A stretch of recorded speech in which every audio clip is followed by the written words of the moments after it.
accompagna questo ballo, li conoscete già tutti. Partiamo dalla voce, Stefano Soggiu. Stefano di Semestre, un applauso a te, cantatore, quindi bravo, complimenti.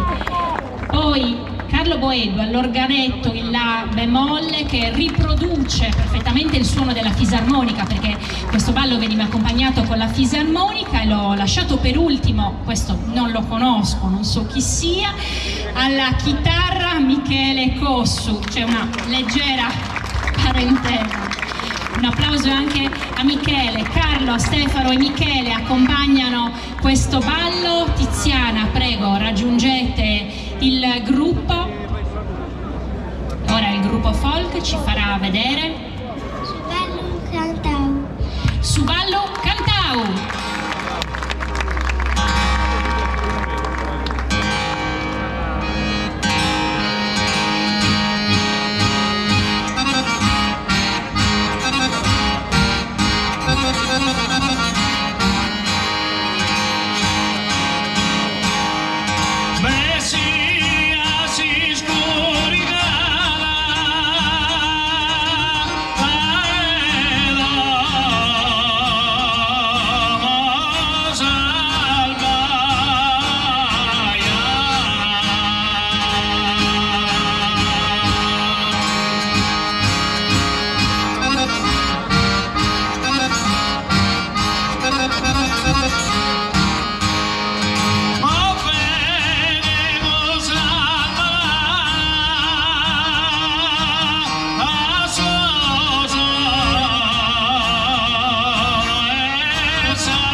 questo è